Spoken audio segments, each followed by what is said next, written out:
ఆదికాండము 21. యెహోవా తాను చెప్పిన ప్రకారము సారాను దర్శించెను. యెహోవా తానిచ్చిన మాట చొప్పున సారాను గూర్చి చేసెను. ఎట్లనగా దేవుడు అబ్రహాముతో చెప్పిన నిర్ణయ కాలంలో సారా గర్భవతి అతని ముసలితనమందు అతని కుమారుని కనెను. అప్పుడు అబ్రహాము తనకు పుట్టిన వాడును తనకు సారా కనినవాడునైన తన కుమారునికి ఇస్సాకు అను పేరు పెట్టెను. మరియు దేవుడు అబ్రహాముకు ఆజ్ఞాపించిన ప్రకారము అతడు 8 దినముల వాడైన ఇస్సాకు అను తన కుమారునికి సున్నతి చేసెను.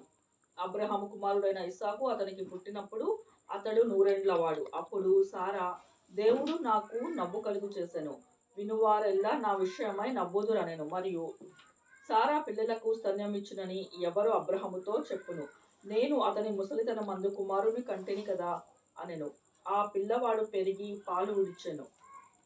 ఇస్సాకు పాలు విడిచిన దినమందు అబ్రహాము గొప్ప విందు చేసెను. అప్పుడు అబ్రహామునకు ఐగుప్తురాలైన హాగరు కనిన కుమారుడును పరహసించుట సారా చూచి, ఈ దాసిని దీని కుమారుని వెళ్ళగొట్టుము, ఈ దాసి కుమారుడు నా కుమారుడైన ఇస్సాకుతో వారసుడై ఉండునని అబ్రహాముతో అనెను. అతని కుమారుని బట్టి ఆ మాట అబ్రహామునకు మిక్కిలి దుఃఖము కలుగచేసెను. అయితే దేవుడు, ఈ చిన్నవాని బట్టియు నీ దాసిని బట్టియు నీవు దుఃఖపడవద్దు, సారా నీతో చెప్పు ప్రతి విషయంలో ఆమె మాట వినుము, ఇస్సాకు వలన అయినదియే నీ సంతానము అనబడును. అయినను ఈ దాసి కుమారుడను నీ సంతానమే కనుక అతని కూడా ఒక జనముగా చేసేదనని అబ్రహాముతో చెప్పెను. కాబట్టి తెల్లవారినప్పుడు అబ్రహాము లేచి ఆహారమును నీళ్ల తిత్తిని తీసుకొని ఆ పిల్లవానితో కూడా హాగరునకు అప్పగించి ఆమె భుజము మీద వాటిని పెట్టి ఆమెకు పంపివేశను. ఆమె వెళ్ళి బెయేర్షెబా అరణ్యంలో అటు ఇటు తిరుగుచుండెను. ఆ తిత్తిలో నీళ్లు అయిపోయిన తరువాత ఆమె ఒక పొద క్రింద చిన్నవాని పడవేసి, ఈ పిల్లవాని చావు నేను చూడలేనని అనుకొని వింటి చేత దూరము వెళ్ళి అతనికి ఎదురుగా కూర్చుండెను. ఆమె ఎదురుగా కూర్చుండి ఎలుగెత్తి ఏడ్చెను. దేవుడు ఆ చిన్నవాని అప్పుడు దేవుని దూత ఆకాశము నుండి హాగరును పిలిచి, హాగరు, నీకేమి వచ్చినది, భయపడకుము, ఆ చిన్నవాడున్న చోట దేవుడు స్వరము విని ఉన్నాడు. నీవు లేచి ఆ చిన్నవాని లేవనెత్తి నీ చేత పట్టుకొనుము, వానిని గొప్ప జనముగా చేసదనని ఆమెతో అనెను. మరియు దేవుడు ఆమె కన్నులు తెరిచినందున ఆమె నీళ్ల ఊట చూచి వెళ్ళి ఆ తిత్తిని నీళ్లలో నింపి చిన్నవానికి త్రాగనిచ్చెను. దేవుడు ఆ చిన్నవాని తోడై ఉండెను. అతడు పెరిగి పెద్దవాడై అరణ్యంలో కాపురముండి విలుకాడాయెను. అతడు సారాను అరణ్యంలో ఉన్నప్పుడు అతని తల్లి ఐగుప్తు దేశం నుండి ఒక స్త్రీని తెచ్చి అతనికి పెండ్లి చేసెను.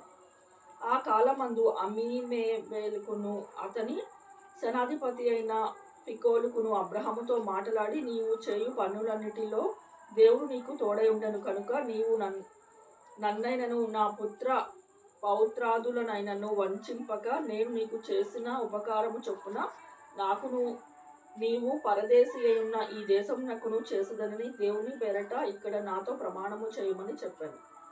అందుకు అబ్రహాము ప్రమాణము చేసదనెను.